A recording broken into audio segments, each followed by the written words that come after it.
¿Qué tal, amigos? Muy bienvenidos un día más a Con Ánimo de Lucro, ya lo saben, un espacio informativo de análisis económico de confianza, un oasis para la economía entendida desde el lado correcto de la historia, desde la libertad, la prosperidad y el respeto a la búsqueda de la felicidad. No cambien de emisora, arrancamos hoy con Muface.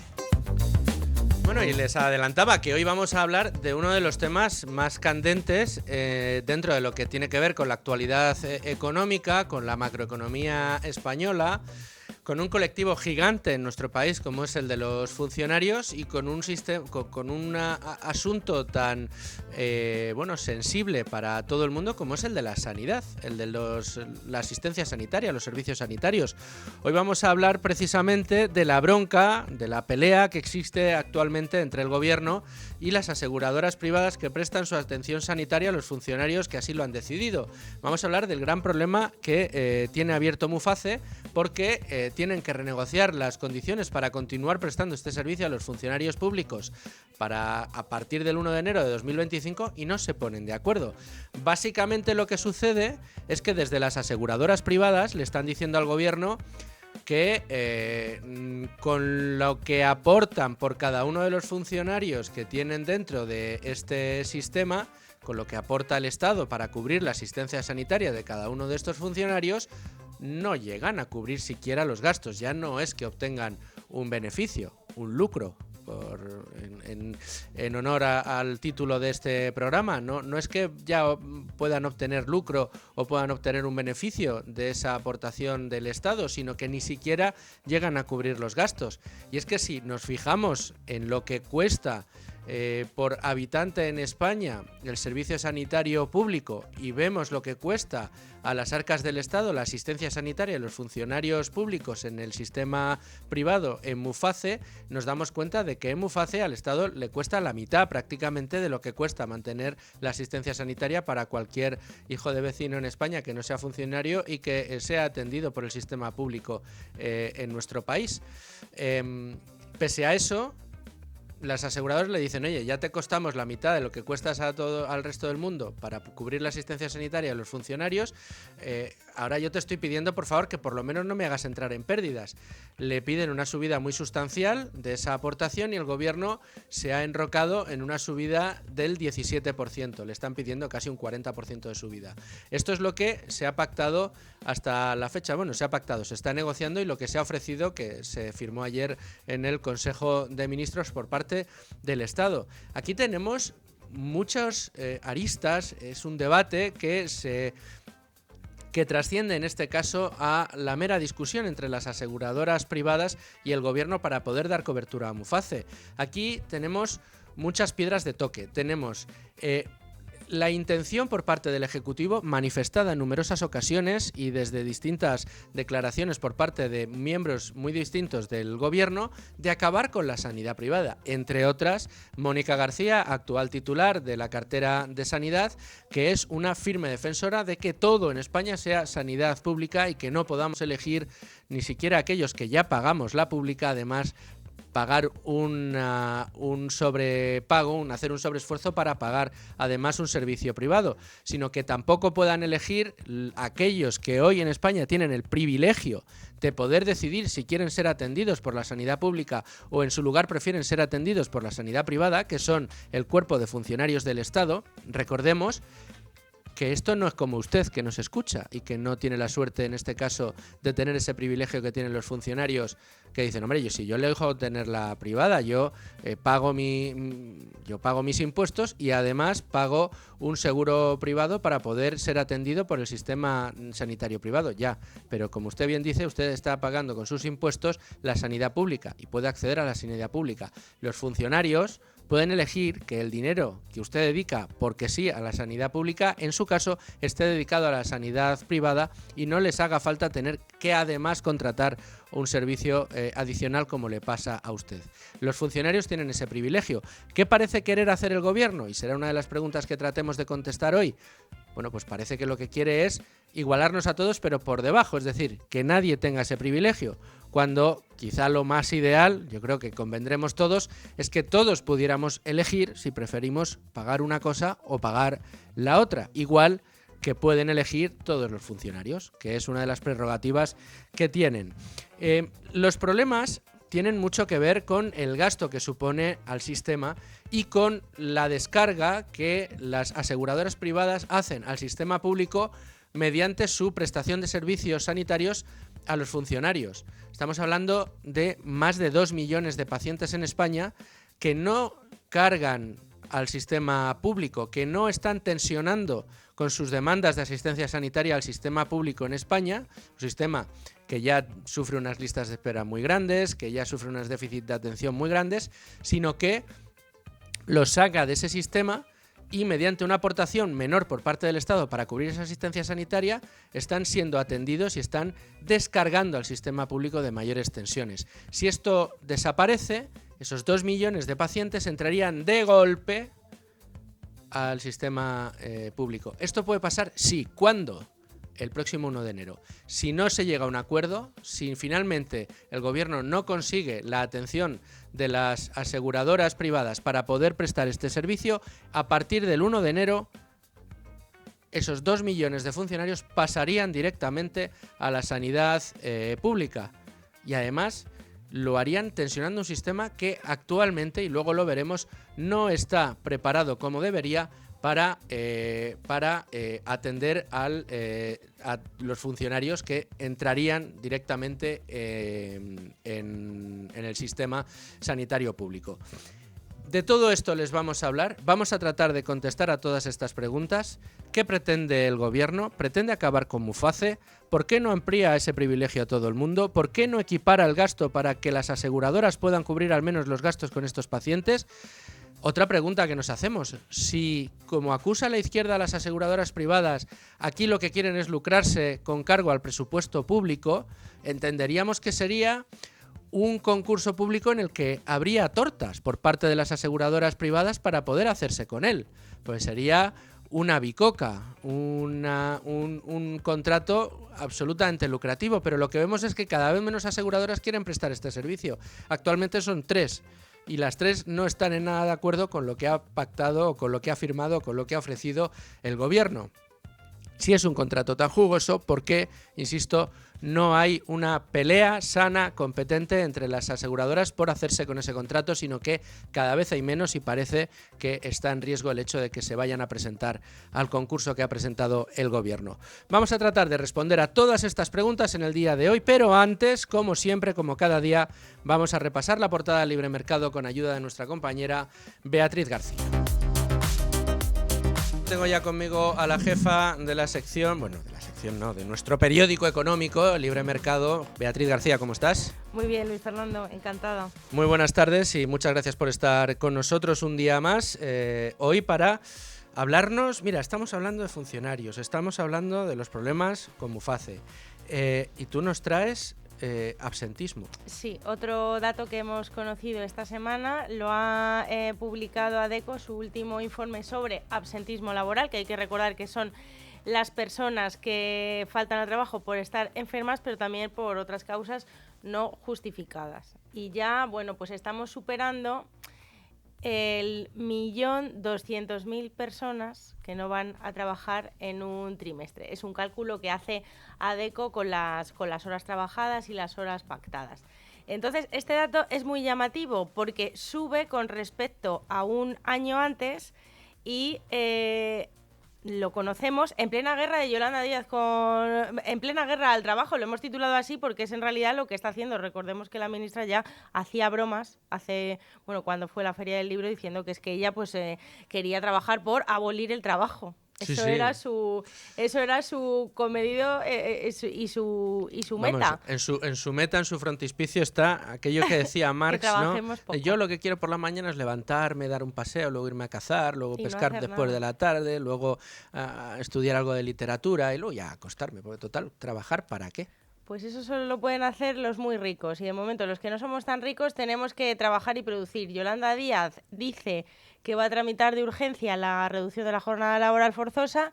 Ella quiere hacerse la foto con la patronal no quiere y entonces pues al final, si no hay acuerdo con la COE, pues lo hará con los autónomos y veremos a ver si le dan el ok en el Congreso. 38 horas y media este año, que ya está a punto de acabar, y 37 horas y media a la semana al año que viene. Y también, bueno, pues en medio de toda esta polémica con las bajas flexibles que ha planteado su compañera de gobierno, Elma Sainz, pues todo esto es un lío.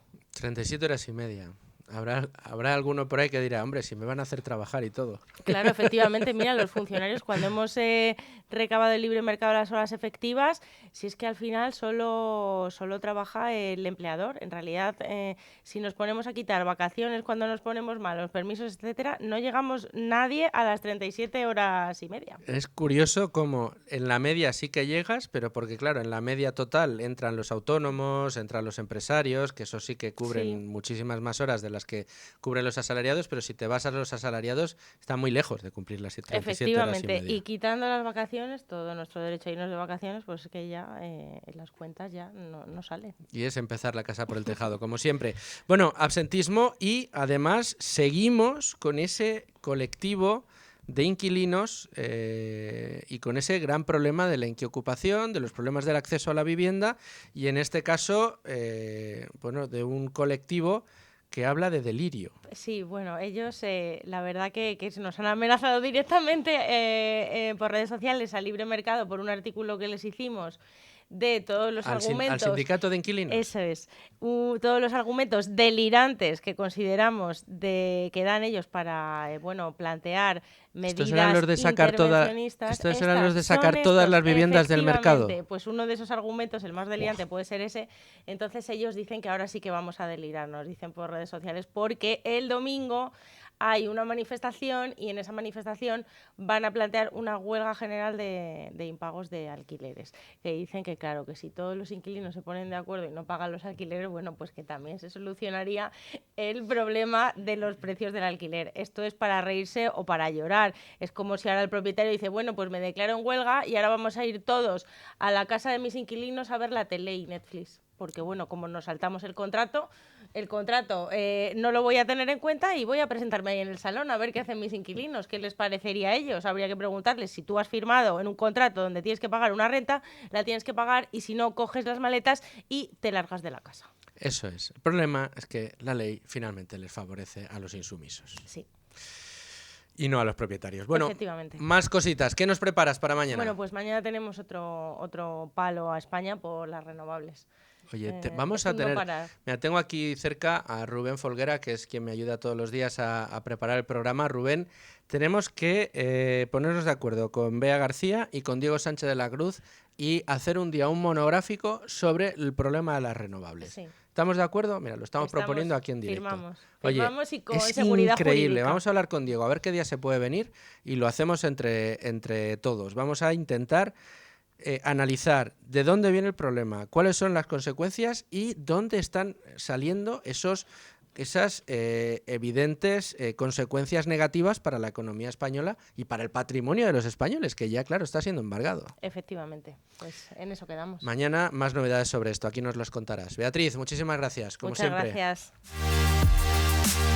Eso, paguen ustedes todos los impuestos que puedan, como decía Mónica García, pues para que podamos eliminar la sanidad privada. Vamos a ir con todo esto y el primer punto es saber cómo está la negociación, qué fue lo que se finalmente vio luz verde ayer en el Consejo de Ministros y en qué momento se encuentra esa negociación con las aseguradoras. Muy pendiente de todo, como siempre, de los servicios informativos de Radio ha estado nuestra compañera Leticia Vaquero. Leticia, buenas tardes. Buenas tardes. A pesar de que el Gobierno ha mejorado las condiciones de renovación del contrato, ahora no se sabe si el 1 de enero más de 1,5 millones de funcionarios y sus familiares podrán seguir gozando del mismo. Y eso que la nueva oferta supone la mayor subida de la historia, porque hasta ahora la propuesta inicial del Ejecutivo era una subida de la prima en un 14%. Ayer, en el Consejo de Ministros, la mejoraron hasta el 17,12%. Así lo explicó la ministra portavoz Pilar Alegría en la rueda de prensa posterior. La mayor de toda la historia. Estamos hablando concretamente de 2.681 millones de euros. 2.681 millones de euros, que son 300 millones más que la anterior. También aseguró que están en contacto con las aseguradoras. Y ahí es donde está la clave, porque son 3 las que prestan el servicio de sanidad privada a través de la Mutualidad General de Funcionarios Civiles del Estado, MUFACE. Hablamos de Adesla Segurcaixa, Asisa y DKV. Las 3 denuncian que con el contrato que finaliza en diciembre de este año y que ha tenido una duración de 3 años han perdido más de 200 millones de euros. Consideran que el sistema es deficitario, que se les paga poco por cada paciente y que hay que tener en cuenta la inflación y los costes asociados todavía de la pandemia de COVID. Por eso, en reuniones anteriores propusieron que la prima subiera al menos un 25%, aunque les gustaría fuera del 40%. La subida anual en el contrato con MUFACE de los últimos 25 años ha sido del 4,4% de media, por lo que la nueva oferta del Gobierno podría satisfacerlas. No obstante, Adeslas, que es la más utilizada, ya que ofrece cobertura a casi el 50% de los funcionarios que eligen la sanidad privada, asegura estar estudiándola, aunque lo que le gustaría es que el modelo fuera sostenible. Pero en una nota enviada en el día de ayer, insistió en que su planteamiento no es el de ganar dinero, sino que se equilibrara el sistema para no perder tanto. Ante la posibilidad de que el concurso quede desierto, el sindicato de funcionarios CESIF insiste en que no va a permitir más perjuicios para su colectivo y considera la oferta del Gobierno insuficiente. Esta subida no compensa los costes de la pandemia del COVID, la inflación ni el incremento del gasto sanitario. Por tanto, nos tememos que va a tener consecuencias y que se puede reducir la calidad de la asistencia sanitaria que reciben nuestros funcionarios. Hablaba la portavoz del CESIF, Encarna Bascal, quien no descarta movilizaciones. Muchas gracias, Leticia, por centrar el tema, por centrarnos el balón, que tenemos que rematar ahora. Son muchas las incógnitas, yo planteaba muchas. Rubén Folguera, ¿cómo estás? ¿Qué tal? Muy buenas tardes. Muy buenas tardes. En un asunto que interesa y mucho y que pues tiene en vilo ahora mismo a un volumen de gente en España muy importante. Hablamos de que, clientes, voy a decir yo, pacientes de MUFACE, de las aseguradoras privadas dentro del cuerpo de funcionarios. Estamos hablando de que entre funcionarios y familiares estamos en los 2 millones más o menos. Un poco más de 2 millones. Se calcula que 2,14 millones, una cosa así. Bueno, 2.140.000 personas es mucha gente que no está, hay que decirlo, no está tensionando las capacidades del sistema público sanitario y que pues reciben su asistencia sanitaria a través del sistema privado. ¿Qué es lo que está aquí haciendo el Gobierno, Rubén? Pues podemos suponer que el Gobierno, de algún modo, por motivos ideológicos y dogmáticos, quiere cargarse o atacar al menos al sistema privado de sanidad y, por tanto, esconder que cuando la gente puede elegir, al menos lo que nos dice la experiencia con los funcionarios, elige generalmente la sanidad privada.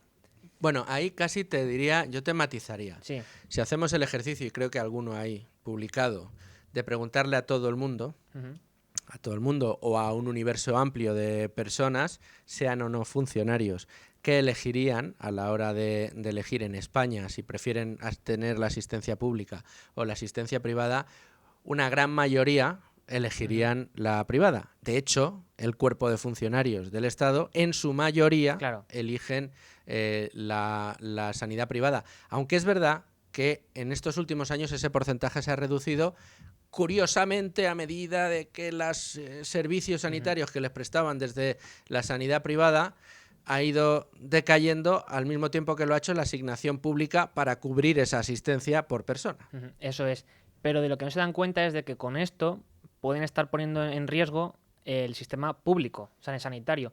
Y si te parece, vamos a escuchar a los miembros del Gobierno criticar al sistema privado. Vamos, porque esto que dices, podríamos pensar que el Gobierno quiere... Bueno, yo podría decirte, Rubén, pero ¿por qué eres tan mal pensado? Y tú me dirías, pues es que no lo digo yo, es que lo dicen ellos. Claro.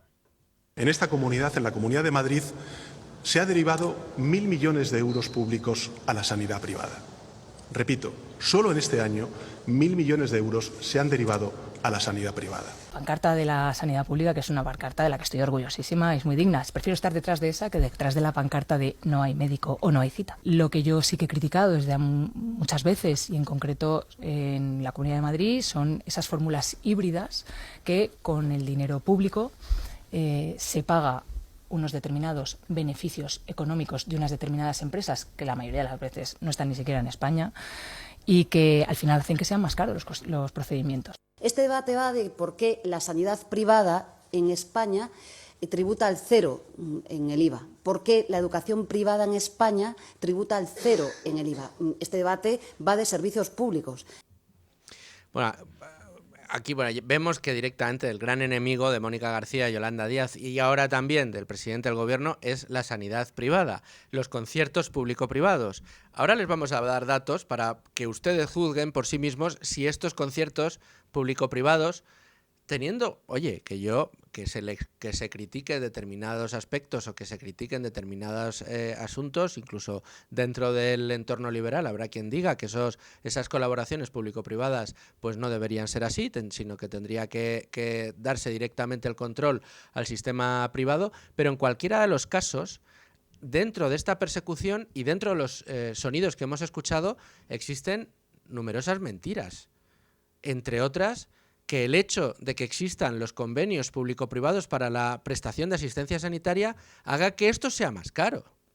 Al revés, lo que hace la colaboración público-privada es eficientar la asistencia sanitaria a los ciudadanos, es decir, que sea cada vez más eficiente y, por otro lado, que sea cada vez más barata. No hay más que ver cuánto cuesta, por ejemplo, en el caso de los funcionarios, la asignación que el Estado tiene que dedicar a cada uno de esos funcionarios para recibir asistencia en el sistema privado de Muface respecto a lo que el Estado tiene que dedicar a la asistencia sanitaria del resto de los ciudadanos. Rubén, danos ese dato. Pues mira, para la señora Mónica García, apunte usted. Es la mitad de lo que se gasta per cápita en la población. Por persona, Claro, por un lado, el gasto per cápita sanitario del sistema público en el año 2022. Estos son datos del Ministerio de Sanidad, o sea que no es de ningún think tank liberal ni nada. Pues bueno, 1.927 euros por habitante. Por habitante se gastó en el año 2022 el gobierno en cada uno de los pacientes del sistema público de servicios sanitarios. Y en cambio, lo que pagaron por la financiación de la mutualidad de los funcionarios fue 984 euros de media. 1.920 frente a 984. Sí, prácticamente la mitad Eso es. cuesta. Es decir, señora Mónica García, a ver, que si fuera más o menos parejo el gasto, yo le podría comprar a usted que a lo mejor por alguna otra cuestión técnica saldría más caro. Pero es que resulta que en el caso más flagrante, que es en el de los funcionarios públicos, que son los únicos que en España tienen la capacidad de elegir si quieren que su dinero vaya a la sanidad privada o quieren que vaya a la sanidad pública, ellos, los que pueden elegir, primero, que eligen antes la privada y segundo, que para el Estado es más barato. Pero es que no es que sea más barato únicamente por habitante, sino que es una realidad absolutamente sólida, visible para cualquiera, refutada y reputada con datos de todos los colores que ustedes quieran, que la existencia de sanidad privada en España está ayudando al sistema público, está colaborando con el sistema público y está permitiendo que la asistencia no sea nefasta en materia sanitaria para España. ¿Por qué decimos esto, Rubén? Pues mira, porque solo con Muface el Estado ahorra más de 1.000 millones de euros y, por tanto, el fin de las mutualidades supondría un aumento del gasto sanitario público de 1.200 millones de euros, es decir, un 1,3% más de lo que ya se gasta. Solo en el caso de Muface. Sí, eso es. Eso solo los datos de Muface.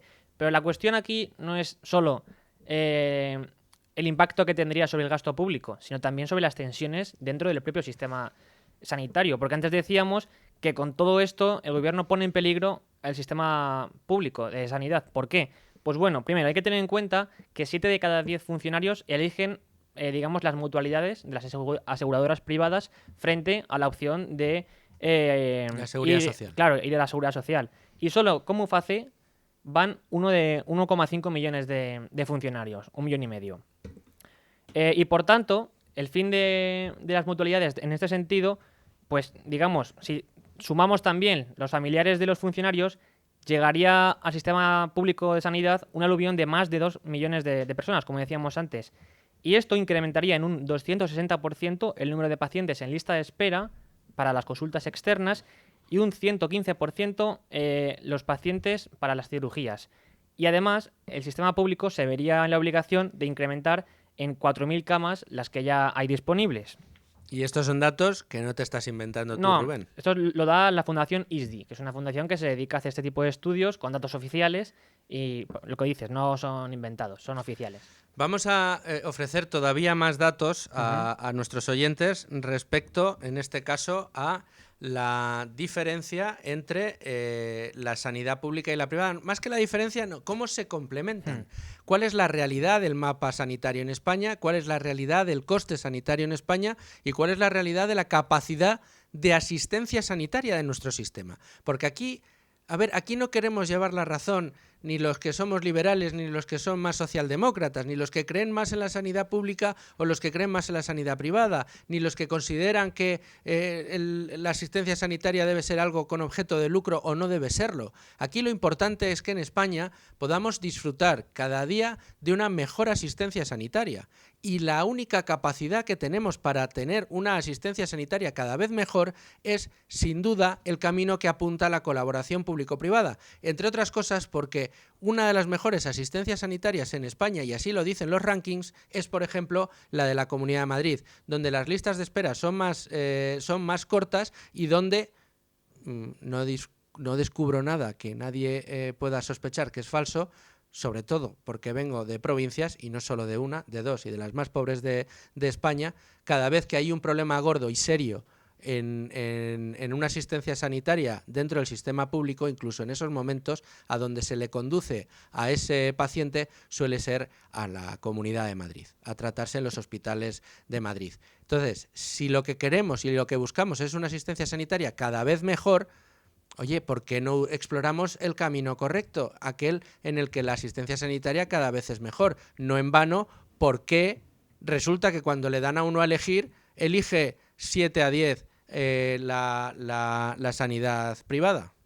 Pues en este sentido, Luis Fernando, la Fundación ISDI ha hecho informes en los que compara la sanidad pública frente a la sanidad privada y, por un lado, respecto al tiempo que transcurre entre que se solicita una cita para una prueba diagnóstica y cuando se realiza, vemos que la sanidad privada, ese tiempo de espera es menor. De hecho, entre 1 y 5 días, el 18% de las solicitudes de la pública se materializan o, digamos, se llevan a cabo, mientras que el 38% es en el caso de la privada. Si vamos ya a un periodo de 6 a 15 días, en el caso de la pública este porcentaje asciende al 30%, mientras que en la privada es el 42%, y ya de 15 días para arriba, pues en el caso de la pública se establece más del 50% y en la privada casi en el 20%. Es decir, que en la pública la lista o el tiempo de espera para que te atiendan una solicitud de prueba diagnóstica es mayor que en la privada. Y lo mismo ocurre con el tiempo que transcurre desde que se realiza la prueba diagnóstica hasta que se dispone de los resultados. En la pública, de 1 a 5 días, se dan los resultados en el 27% de los casos, 28% de los casos, mientras que en la privada es en el 49%. De 6 a 15 días, en el caso de la pública, es el 40% frente al 37,7% de la privada, y de más de 15 días, pues en la pública el 32% frente al 13% de la privada. Y si esto no es eficiencia, que venga Dios y lo vea. Y no, de nuevo, no se trata de atacar al sistema público de asistencia sanitaria, la seguridad social en España. Ojo, que tiene cosas muy buenas.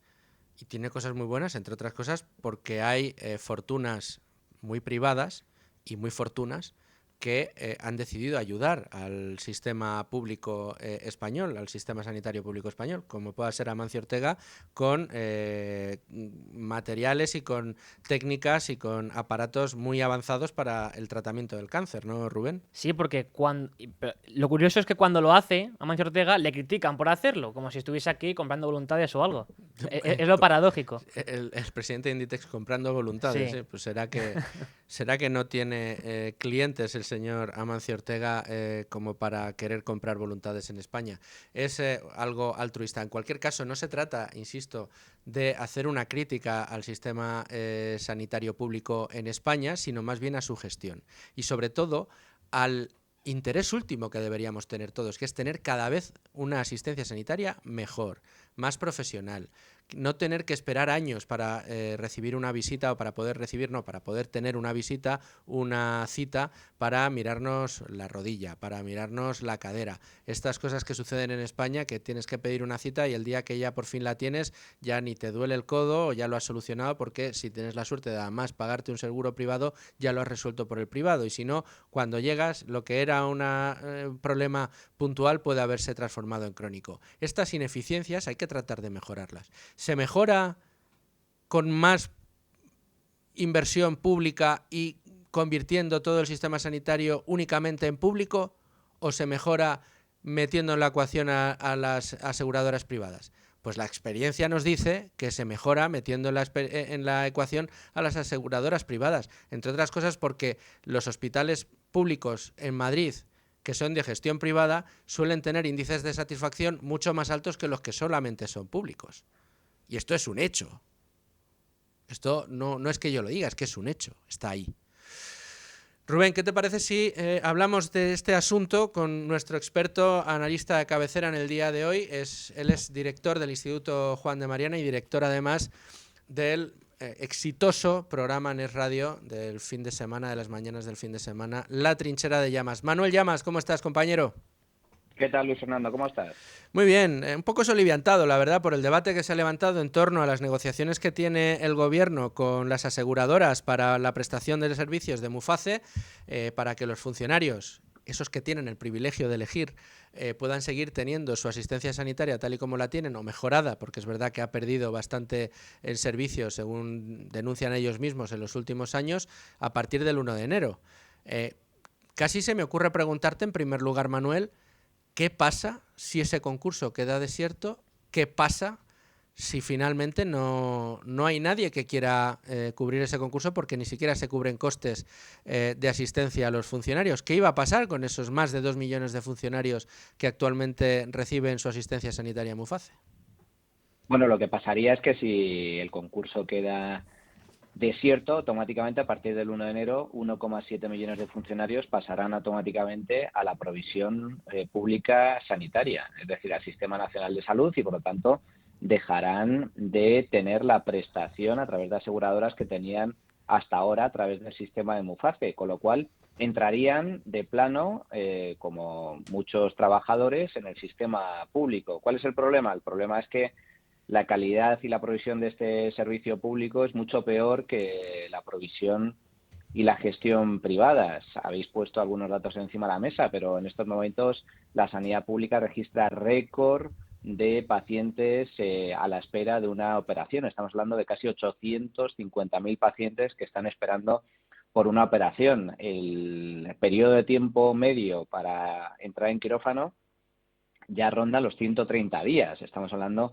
de más de 4 meses de espera para que puedan operarte, con todo lo que ello supone. Estamos hablando de una lista de espera que sigue creciendo también para ser atendido por un médico especialista, con más de 100 días de periodo medio de espera. Y estamos hablando, en general, de una atención que es defectuosa, ineficiente en comparación con la provisión privada. Y la prueba de ello es que más de 12 millones de españoles, a pesar de que existe sanidad pública universal, que no gratuita, porque la sanidad pública cuesta un dineral, a pesar de que hay sanidad pública, pues como el servicio es rematadamente malo en muchos sentidos, optan por contratar un seguro privado. Y eso va a suponer, en caso de que finalmente no se logre un acuerdo por parte del Gobierno y las aseguradoras, que a partir del 1 de enero la situación puede ser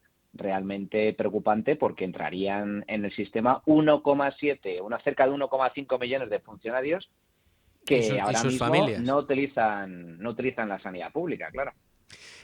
Manuel, lo que estamos viendo, y una de las premisas en las que contábamos en el programa de hoy, era precisamente la animadversión que ha mostrado este Gobierno, además de manera expresa. Hemos escuchado, por ejemplo, al presidente del Gobierno, a Pedro Sánchez, a la vicepresidenta Yolanda Díaz y a la ministra de Sanidad, Mónica García, pues cargando abiertamente contra la sanidad privada.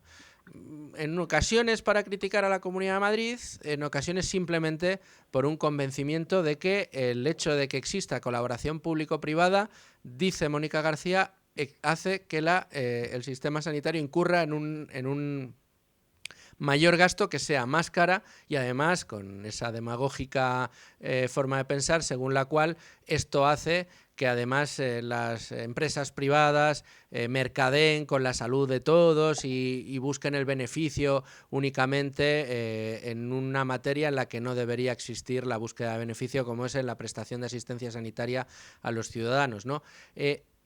¿Crees que detrás de estos problemas en los que el gobierno, que se muestra, bueno, pues digamos muy generoso en la asignación presupuestaria a otro tipo de colectivos o a otro tipo de iniciativas, de repente esté racaneándole a las aseguradoras privadas un incremento que lo único que busca es dejar de ser deficitario en la prestación de asistencia sanitaria a los funcionarios y parece que lo que hay detrás de todo esto es una estrategia en contra de la prestación privada de servicios sanitarios, es decir, en contra directamente de la sanidad privada. Bueno, hay ya varias iniciativas que está lanzando especialmente Sumar, pero con el apoyo también del PSOE, para intentar acabar con la provisión privada de servicios sanitarios, lo que se conoce como el modelo Alcira, es decir, el modelo por el cual se construyen hospitales que son de titularidad pública, pero son gestionados por empresas privadas, cuyos resultados son muy positivos. Bueno, eso ya existe una iniciativa por parte de Sumar para acabar con la gestión privada de este tipo de servicios. Existe una iniciativa para empezar a pagar el IVA, a aplicar un tipo de IVA de hasta el 21% a todos los servicios sanitarios privados. Estamos hablando de encarecer el servicio que prestan dentistas, psicólogos, fisioterapeutas, todo tipo de servicios relacionados con la sanidad, incluido también los seguros privados sanitarios y las consultas privadas. Por lo tanto, existe un claro plan, un claro proyecto por parte del Gobierno para acabar con la sanidad privada bajo la excusa absolutamente falaz, mentirosa,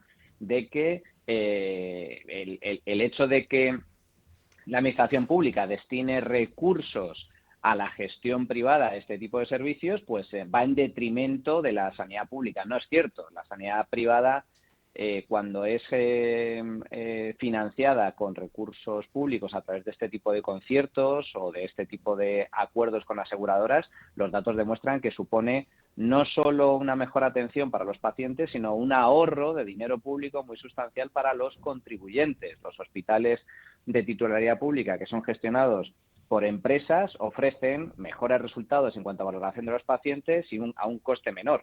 Por lo tanto, es un win-win donde todos ganan. Gana la administración, gana el contribuyente y ganan los pacientes. Sin embargo, bueno, pues el Gobierno está en esta deriva de intentar que sea todo gestión pública, aunque sea a costa de más impuestos, de más gasto público, de una atención peor para los contribuyentes. Como digo, esto forma parte de un plan perfectamente delimitado por el Gobierno, impulsado por el Gobierno, para intentar acabar o reducir la influencia y digamos que el éxito que está teniendo la sanidad privada, que hay que recordar, en los últimos años son millones de españoles los que han optado por un seguro sanitario privado debido al mal funcionamiento que está registrando la sanidad pública. Y no es por falta de recursos, porque la sanidad pública nunca ha recibido tanto dinero como ahora y nunca ha habido tantos trabajadores como ahora. La sanidad pública, el último dato oficial, ha recibido 93.000 millones de euros, eso es lo que se destina a sanidad pública, y cerca de 750.000 profesionales, récord histórico. Y sin embargo, como digo, la calidad está empeorando de forma muy sustancial. Las listas de espera no dejan de aumentar y la atención es cada vez peor. Y aquí lo hemos contado. Manuel Llamas, muchísimas gracias por atendernos una semana más. Fuerte abrazo, hasta luego. Bueno, pues ya ven ustedes cuál es el panorama, cuál es el riesgo y, bueno, pues cuál es la relación que existe pues en la asistencia sanitaria para los funcionarios, cuál es la situación de Muface y cuál es la realidad que nos ofrecen las cifras respecto a el servicio que presta la asistencia sanitaria privada en España en complemento de la pública. yo creo que las cifras son elocuentes y, como bien decía Manuel, lo que permiten es precisamente una mejoría, una tendencia al alza en la mejora de la prestación de este servicio a los ciudadanos. El Gobierno quiere acabar con ella. Veremos en qué queda esto y si lo que les tenemos que contar la semana que viene es que todos los funcionarios públicos que actualmente están en Muface tienen que pasar a la Seguridad Social. Esto supondrá un empeoramiento evidente y a todas luces enorme de la atención o la prestación de servicios por parte de la Seguridad Social, porque tendrá que asumir un incremento de pacientes de golpe el 1 de enero enorme, ¿no? Como no se ha visto nunca. Muchas gracias, Rubén, como siempre, por esos datos. Gracias a Manuel por su análisis y a Leticia por esa última hora. Es momento, en este mismo instante, con ánimo de lucro, de abrir página de mercados. A Mario, la campanita.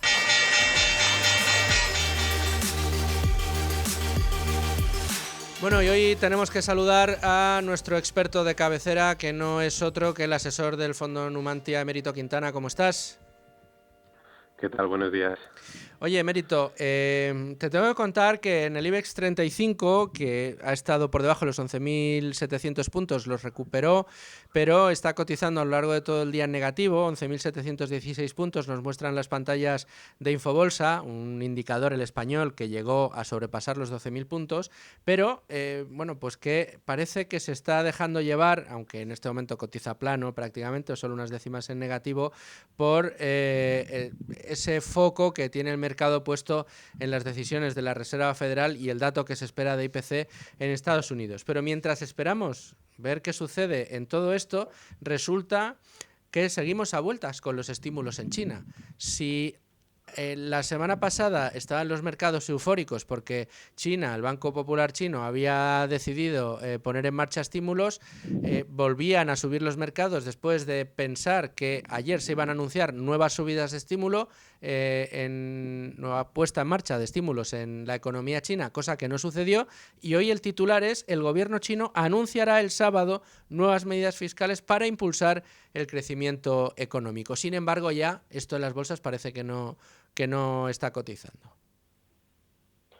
Sí, a ver, es peligroso entrar en este juego de expectativas, es decir, olvidarte de invertir y de las empresas y de la economía y empezar a decir, bueno, es que ha caído porque el estímulo del gobierno es menor al esperado, ¿no? O llega aquí el gobierno a salvarnos y venga, alcohol gratis para todos, ¿no? Vamos a fomentar el endeudamiento y como el gobierno estimula, pues hay que invertir en China. Eso de estímulo siempre es peligroso porque lo del alcohol es un buen símil. Imagínate que estás saliendo de una borrachera, lo estás pasando mal porque estás en una resaca y de repente alcohol gratis, venga, y te sientes genial, pero lo que tenías que haber hecho para estar bien a medio plazo es seguir por el camino.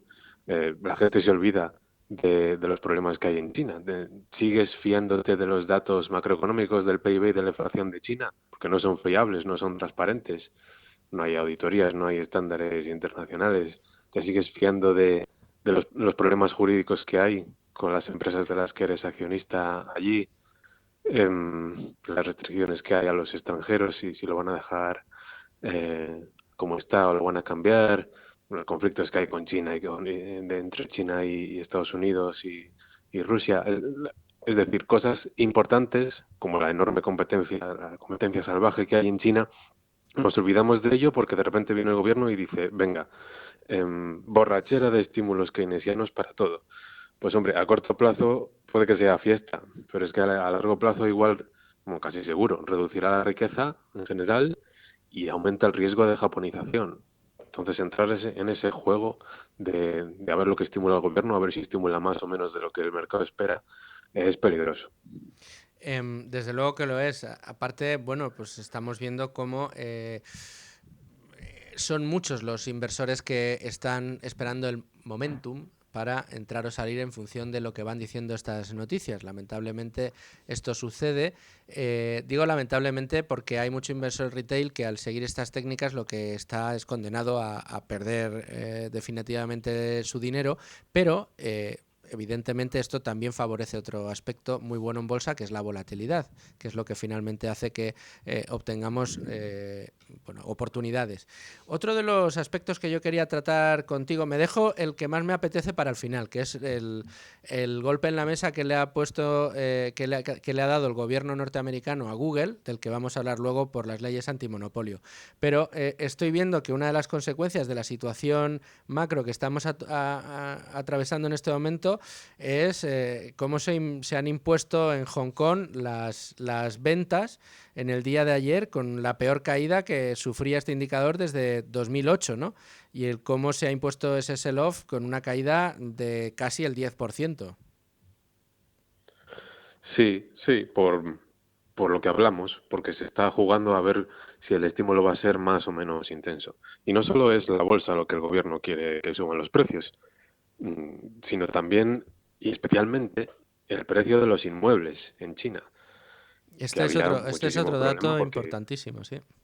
La gente tenía una segunda vivienda, una tercera vivienda, había ciudades enteras fantasma, ciudades vacías. Parecía que eso empezaba a digerirse con quiebras de algunos promotores y hay poca transparencia sobre qué ha pasado y qué está pasando allí. Entonces, que ahora el gobierno diga, quiero que suban el precio de los inmuebles y quiero que la gente se endeude en inmobiliario y para comprar acciones otra vez, pues es mala señal. Claro, porque no pasan por esa... Es una crisis parecida, al menos por la forma en la que ha sucedido, de lo que sabemos, porque yo creo que una de las claves de bóveda que siempre se olvida en China es por dónde has empezado tú, ¿no? Porque son los datos que obtenemos de esta economía no son transparentes, no están auditados, ni responden a ningún tipo de estándar internacional, con lo cual sabemos lo que podemos intuir de las cosas que vemos, ¿no? Y es una crisis, la inmobiliaria, la que ha sufrido China, que nos suena mucho en Occidente, ¿no? A la que estalló en 2008 con esas cantidades de hipotecas impagadas en Estados Unidos y en el resto del mundo, incluido España, por mucho que en su día Zapatero dijera que no iba a impactar la crisis en nuestro país, ¿no? Seguida de la crisis financiera. Pero en China ahora mismo, claro, si en mitad de la purga de un exceso, lo que dices tú, vuelves a regar con más estímulos, pues es echarle, no es darle metadona al enfermo o al que sufre el mono, ¿no? Es directamente inyectarle heroína, en este caso. Eso es. Si nunca pasas por la resaca, nunca llegas al crecimiento sano. Si todo es borrachera tras borrachera, pues acabas como Japón, tras toda la lista de recetas de estímulo keynesiano, pues acabas con la economía como un zombie durante décadas. Así es. Bueno, y vamos, nos quedan unos 5 minutos que quiero aprovechar como oro en paño contigo, Emérito, porque leo en prensa especializada el siguiente titular. La justicia de Estados Unidos propone a Google dividirse para evitar su monopolio en Internet. ¿En qué consistiría esta división? En vender Chrome o Android o ambos. ¿Es posible que la justicia norteamericana obligue a Google a vender, pues no sé, una de sus joyas de la corona? Bueno, lleva ya tiempo esto. O sea, Google tiene casos antimonopolio desde hace muchos años. Yo recuerdo en Europa 2017 y 2018 pagaron una multa cada año, 2.000 y 4.000 millones creo. Y en Estados Unidos, pues desde 2020 parece un litigio continuo antimonopolio para que se pare, pues para que vendan Google Play o para que saquen YouTube o para que inviertan en que la gente sea más consciente de los buscadores que tiene como alternativa. Bueno, diferentes temas. Si alguien quiere estudiarlo desde un punto de vista más teórico, a mí me gusta mucho el libro de Contra el sistema antimonopolio de Armentano, de Dominique Armentano, que lo tradujeron al español hace unos años y está muy bien. Pero en la práctica, para alguien que quiera invertir, yo creo que es muy interesante leerlo. Los casos del Departamento de Justicia o de la FTC de antimonopolio, antitrust, son muy interesantes de leer las investigaciones porque a veces son tesis de inversión sí, completas sobre la ventaja competitiva de una empresa y sobre la duración de la ventaja competitiva de una empresa, incluso sobre ventajas emergentes. Es interesantísimo. De hecho, en estos papeles sobre Google, pues se habla incluso de la palabra moat, de foso defensivo en inglés, se habla de moats emergentes, como el uso de datos para entrenar a inteligencia artificial, se habla de economías de escala, se habla de cosas que utilizamos en la parte más importante de una tesis de inversión. Y hay casos de investigación antimonopolio, pues de Meta, de Apple, en marzo. Apple le abrieron un caso porque tiene el 70% de cuota de mercado, y ahora de Google dice que tiene el 90% de cuota de mercado de búsqueda, y entonces dicen que es un monopolio. No dicen que ha conseguido cuota de mercado porque la gente lo ha decidido. Ha ofrecido un mejor servicio a un mejor precio. Claro, dicen, no, la cuota es muy alta, así que te investigamos por monopolio porque está clarísimo que lo tienes. Aunque la competencia esté a un clic de distancia, ¿no? Pues como tú eres el mejor y tienes cuota de mercado, te investigamos. Se ha investigado a Amazon, bueno, el caso más famoso es el de Microsoft en los 90, ¿no? A Qualcomm, a ARM, cuando Nvidia intentó comprar ARM también se le investigó, y era muy interesante ver por qué la compra de ARM por parte de Nvidia iba a crear un monstruo con una ventaja competitiva muy fuerte, que yo estaba muy interesado en eso. Incluso Coca-Cola y Pepsi han estado investigados por monopolio, por sus marcas, por sus canales de distribución, por sus economías de escala y empresas farmacéuticas. Así que, para quien quiera aislarse un poco del ruido e investigar ventajas competitivas, casos antimonopolio son muy interesantes. Incluso casos antiguos, yo recuerdo sobre ferrocarriles o sobre la industria de recogida de basuras en Estados Unidos, aprendes un montón. ¿Y por qué crees que se dan estas injerencias, en este caso, de leyes antimonopolio? Porque claro, si tú generas un monopolio comprando a la competencia o haciendo o utilizando técnicas en las que lo que estás haciendo es sometiendo al cliente a una falta de competencia, porque estás acabando con ella de una manera, podemos decir, poco edificante, pues oye, yo entiendo que ahí haya una queja. Pero cuando lo que sucede es lo que estás diciendo tú, y es exactamente así, ¿no? Que el cliente libremente te elige a ti porque le estás ofreciendo un mejor servicio y libremente te está eligiendo a ti frente a otros, en unos casos en los que ni siquiera te tienes que desplazar a otro sitio para llegar a otra tienda, ni tienes que hacer nada que no sea navegar por tu dispositivo y darle clic a un sitio o darle clic a otro. Es que no requiere mayor esfuerzo. ¿Por qué en estos casos es así? Bueno, yo creo que es un error de los legisladores de enfoque. No porque la cuota de mercado sea el 70 o el 90% quiere decir que esté sirviendo peor al consumidor. Porque en el mundo real aparecen efectos de red, aparecen economías de escala y se concentran los jugadores. Es algo natural, pero lo importante es saber si hay libertad de entrada para los competidores. Y si la hay, pues en ese campo de juego el que sea el mejor conseguirá tener más cuota de mercado, pero eso no es nada garantizado. Así es. Si se duermen los laureles, enseguida aparecerán competidores a comerle la tostada. Pues nosotros vamos a intentar que nadie nos coma la tostada, Emérito. Muchísimas gracias, nos quedamos sin tiempo. Un abrazo muy fuerte. Un abrazo, gracias. Servicios informativos y volvemos. Usted puede utilizar nominalistamente las expresiones que quiera. Con ánimo de lucro, con Luis Fernando Quintero. Pero aquí en Con ánimo de lucro no utilizamos nominalistamente, como diría María Jesús Montero, las expresiones que queramos, sino las que tienen que ser. Y las que tienen que ser porque en Es Radio Libre Mercado tenemos la suerte de contar con un equipo de profesionales de primer nivel, un equipo de colaboradores de todavía más nivel, y entre uno y otro tenemos a Domingo Soriano, a quien tengo el gustazo de saludar. Domingo, ¿cómo estás? ¿Qué tal, Luis Fernando? Muy bien. Hoy además estás tú, uno de la dupla de Economía para quedarte sin amigos, que el podcast que tienes con Nuria Richard aquí en Es Radio, y que normalmente viene Nuria a avanzarnos los contenidos de la semana, pero tenemos que decir que hoy Nuria está quejada por una, pues no sé si es un virus pasajero, pero el caso es que está la pobre sin voz y me ha dicho, oye, llama a Domingo porque yo no puedo. Y por eso estás tú hoy. Además de anunciarnos esta semana la pizarra, pues te toca además echarnos un capote para avanzar los contenidos de Economía para quedarte sin amigos. Pero ya que te tengo, casi más que avanzar ningún tipo de contenido, me gustaría que para aquellos que, los pocos, que todavía no conozcan el programa, el podcast de Economía para quedarte sin amigos, nos hables un poco en general de lo que tratáis, de lo que intentáis cada semana en este contenido, y que me hables de alguno que te guste especialmente o que pues rememores con asiduidad. Bueno, la idea del podcast no es tan conflictiva como puede parecer. Esto de Economía para quedarte sin amigos es más...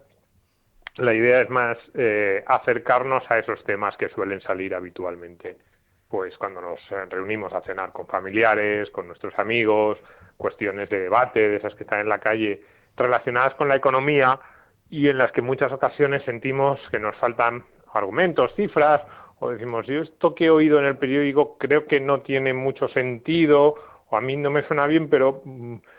¿cómo podría yo argumentarlo o cuáles son las cifras exactas? Pues cuando oyes a un miembro del gobierno, estaba exponiendo antes a María Jesús Montero, que dice, la recaudación fiscal es lo que posibilita que en España tengamos hospitales y colegios, y si recortásemos los impuestos como nos dice la oposición, nos quedaríamos sin todos esos servicios públicos. Pues en Economía para quedarte sin amigos, una de las cosas que hacemos es decir, ¿eso es verdad? ¿No es verdad? ¿Cuáles son las cifras reales? ¿Es cierto? ¿Podríamos en España recortar algunos impuestos o no? ¿Pagan mucho los ricos en España? ¿Pagan poco? ¿Hay muchos ricos? ¿Hay pocos ricos? Y bueno, pues esos temas de debate un poco tratamos de explicárselos a la gente. Pues quizás un par de temas de los que hemos tratado últimamente que me están viniendo a la cabeza según hablamos. Pues hace 3-4 semanas nos planteamos con esa polémica que hubo en España sobre los ricos, esto que dijo Pedro Sánchez de más Lamborghinis y menos transporte público, pues dijimos, no cuántos Lamborghinis hay en España, que eso es anecdótico, sino... Al revés, más transporte público y menos Lamborghinis. Ah, sí, perdón, al revés lo dijo Pedro Sánchez. Pues nosotros lo que dijimos es, ¿cuántos ricos hay en España? Ricos de verdad. ¿Cuál es el peso de las grandes fortunas en el conjunto del patrimonio que acumulan los españoles? España tiene un problema porque tenga muchas personas de alto patrimonio, de altos ingresos, o al revés.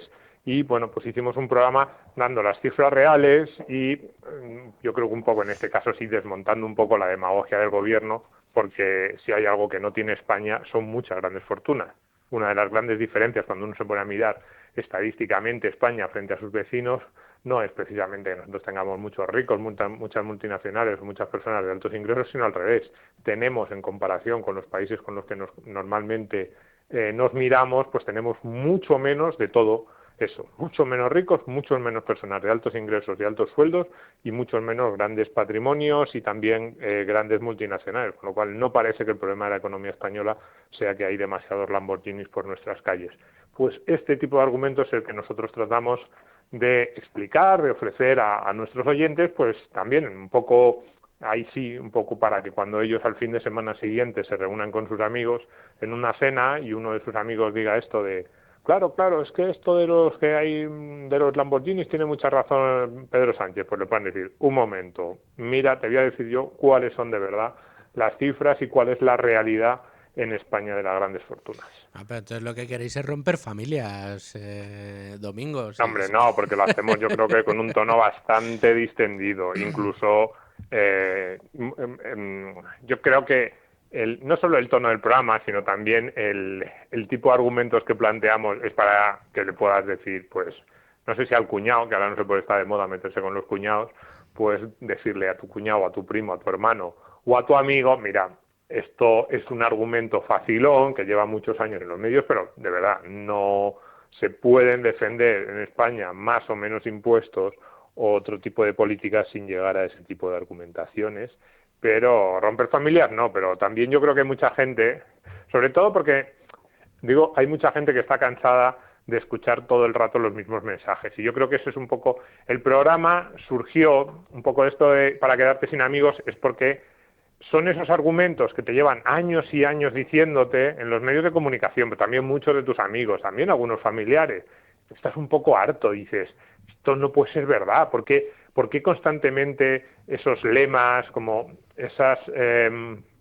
esos titulares que no se sostienen, pero que están ahí y que parece que nadie reta, ¿no? Ahora que está tan de moda esto de la lucha contra los bulos y eso, pues un poco el programa se plantea eso, bulos económicos muy presentes en el discurso político español y en el discurso mediático, que está muy sesgado desde el punto de vista político e ideológico, y decir, mira, no, es que esto que están diciendo es o directamente mentira, o es una tergiversación o una manipulación bastante importante, o como mínimo no están planteando otras muchas cifras y otros muchos argumentos que cuestionan esos planteamientos que no se pueden tocar. El programa, pues, desde el cambio climático y las medidas para revertir el cambio climático hasta pues la cuestión impositiva o la educación, nos metemos yo creo en casi todos los charcos y decimos lo que te llevas años oyendo en la televisión o esas fórmulas mágicas para solucionar esos problemas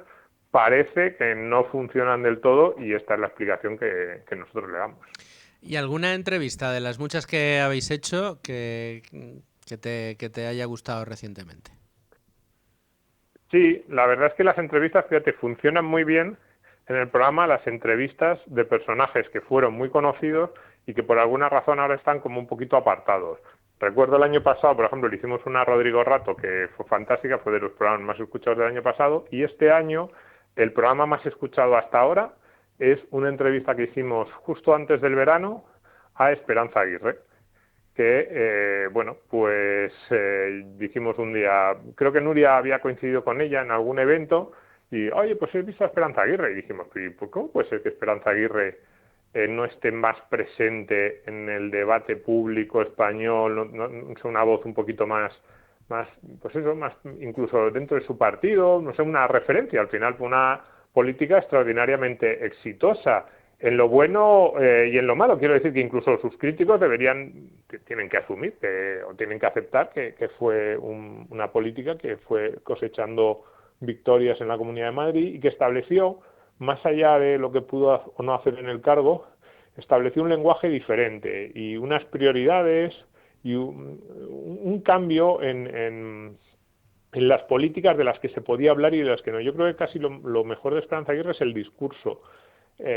Hubo palabras y hubo guerra, ahora que se habla tanto de guerra cultural, hubo cuestiones que nadie había sacado hasta que las sacó ella y que ahora de repente las vemos como normal. Por ejemplo, esto de la rebaja de impuestos. Yo ayer comentaba en el programa de Dieter que de Extremadura también está bajando impuestos y que ahora quiere posicionarse como otra nueva autonomía que junto a Madrid, Andalucía y otras del Partido Popular se promociona ante los inversores como una tierra de oportunidades, porque aquí se bajan los impuestos, aquí hay menos impuestos. Pues ese tipo de debates en España no existían hasta que llegó Esperanza Aguirre. Entonces dijimos, tenemos que traer a Esperanza Aguirre que nos cuente esto, su paso por la política, ese momento en el que Rajoy echó del PP a los liberales y a los conservadores, cómo ve ella esa batalla cultural que muchas veces en su partido parece que molesta. Parece que lo único que tiene que hacer el PP es gestionar un poquito lo que le ha dejado el PSOE, pero no retar los principios que articula la izquierda o que la izquierda quiere que articulen el marco institucional en el que vivimos.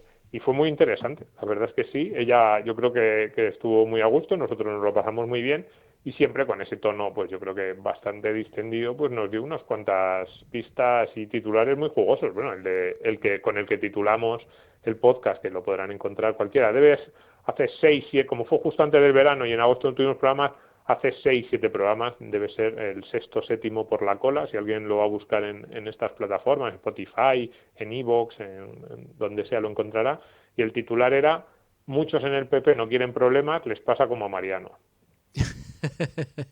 Es que es genio y figura, ¿eh? Aguirre al final, y yo creo que se consagró con aquel famoso discurso del no me resigno, ¿no? Ahí fue donde reivindicó la batalla cultural y la superioridad moral también de las ideas de la libertad y las ideas liberales.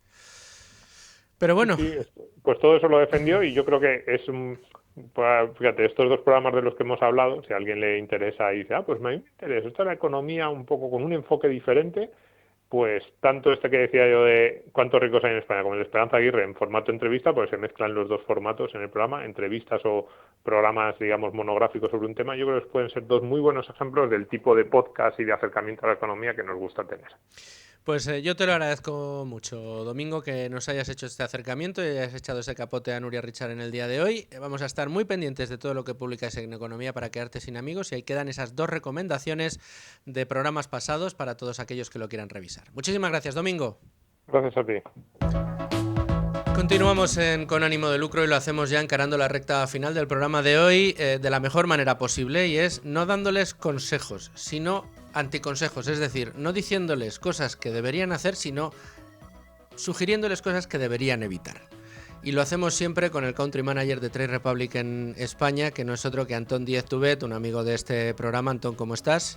Muy bien, Luis Fer, encantado de estar aquí una vez más. Bueno, encantado estoy yo, y además de que nos traigas una sección que está teniendo mucho éxito, te tengo que decir, porque al final son consejos que cuando la gente los escuche, oye, nunca se me había ocurrido. Lo que dijimos hace unas semanas de no pagar en la moneda local cuando vas a un país extranjero, oye, tiene su sentido, ¿no? Y además la gente pues no había caído nunca y siempre había estado cometiendo el mismo error. Con lo cual, vamos a las noticias del día de hoy, no las noticias, sino más bien a los anticonsejos. Y nos traes un anticonsejo, en este caso, de mercados, de inversión. ¿Y lo leo yo o lo lees tú? Puedes leerlo tú si quieres. El consejo, o mejor dicho, el anticonsejo es: no uses órdenes a mercado en acciones pequeñas. El BID y el ASK Express, comisiones duplicadas por ejecuciones parciales. Esto del BID y el ASK, esto de órdenes a mercado en acciones pequeñas, explícanoslo. Bueno, al final, como mucha gente sabrá que suele operar en bolsa, tienes distintas tipologías de órdenes que tú puedes dar la instrucción a tu broker para que ejecute, ¿no? Pues tienes órdenes a mercado, órdenes limitadas, órdenes stop. ¿Qué significa una orden a mercado y por qué yo creo que es importante en algunos casos evitarlas? Pues una orden a mercado simplemente estás diciendo, oye, compra al precio que sea o vende al precio que sea, ¿no? Si estás vendiendo. Y esto pues te puede costar algo de dinero cuando estamos hablando de acciones pequeñas o acciones con poco volumen. Si estamos hablando de los grandes ETFs, de las grandes casas, o estamos hablando de empresas con un montón de liquidez en el mercado, pues casi no vas a notar la diferencia, ¿no? Pero si estamos hablando de empresas con poco volumen, como pueden ser las de el growth, el BME Growth, que antes era el mercado alternativo bursátil, ahí hay que tener mucho cuidado. ¿Por qué? Porque si el precio al que se oferta una acción, pues por ejemplo, es de 10 euros y el precio al que la gente está dispuesta a comprarla es 9,50, pues lo que se llama el bid-ask spread, el diferencial entre el precio de compra y el precio de venta es muy alto. Tú cuando metes una orden a mercado barres y compras al precio más caro que hay en ese momento. Entonces estás dejándote ahí 50 céntimos por acción, que es muy, muy significativo si estás haciendo una gran compra, ¿no? Entonces, cuando la gente vaya a comprar acciones que ellos ven tú tienes que ver en tu broker, oye, cuál es el precio de oferta y cuál es el precio de venta, el bid y el ask. Tienes que ver exactamente si hay mucha diferencia entre ellos. Y si hay mucha diferencia, no es que no puedas comprar, simplemente tú lo que tienes que hacer es poner una orden limitada, ¿no? Tienes que decir, oye, yo estoy viendo que el precio al que está el mercado dispuesto a comprar es 9,50, pues yo pongo una orden de compra limitada a 9,50 o a 9,51 para ser el primero o a 9,55. Pero evitas, y siendo un poco más paciente, evitas barrer el precio cual sea que haya disponible en ese momento, porque vas a perder dinero simplemente por no hacer una orden limitada y en lugar lanzar una a mercado, ¿no? Y el otro punto que mencionaba es, del mismo modo, cuando son acciones con poca liquidez, si tú lanzas una orden a mercado, te va a comprar todo lo que haya y puede que te ejecute varias veces. Es decir, si imagínate, tú mandas una orden de comprar 1000 acciones y hay 200 acciones a 10 euros, luego 150 acciones a 10,5, 150 a 11. Tú barres todo eso.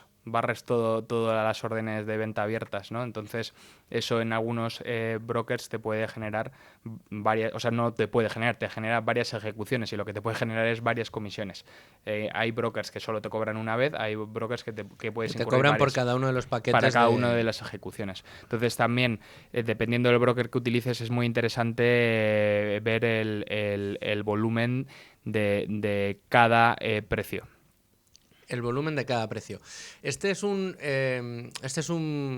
consejo o un anticonsejo muy necesario para principiantes, porque el primero que se enfrenta a este tipo de operaciones sin tener demasiada idea, más de lo que haya visto en las películas, pues al final lo que hace es lanzar una orden al mercado. Además, normalmente ni siquiera mira el precio en el propio broker, sino que lo ha visto por ahí en alguna tabla de cotizaciones. Mira, estoy mirando el BM Growth, mira esta compañía que me gusta mucho, está cotizando a, yo qué sé, 7 euros. Y luego dices, pues venga, cómprame 1.000 euros de esta. Y no le has dado ni la orden limitada, ni te has parado a mirar a cuánto está el spread entre el bid y el ask, es decir, esa diferencia entre a cuánto se vende y a cuánto se compra. Tengamos en cuenta, fíjate, esto es una cosa que es tan sencilla de entender, pero está tan desconocida para todo el mundo. Existe esa diferencia y ese spread, y existe por un motivo fundamental, y es que el dueño de esas acciones que tú vas a comprar o que tú le estás diciendo a tu broker que te compre es otro inversor que puede ser perfectamente como tú y que ha limitado su orden de venta a un determinado precio, con lo cual si tú quieres acceder a esas acciones tendrás que pagar el precio que ese señor o ese inversor o esa empresa o esa compañía o ese fondo tenga puesta la orden limitada.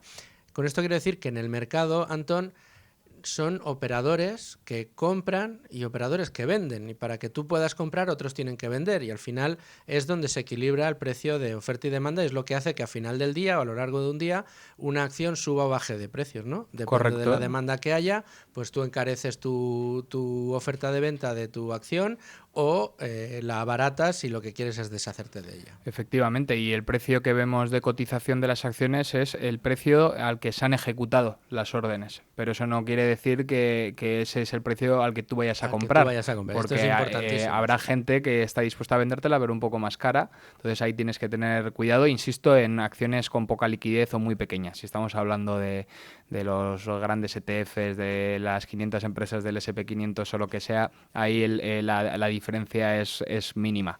La hay, pero estamos hablando de un céntimo igual o algo así, depende.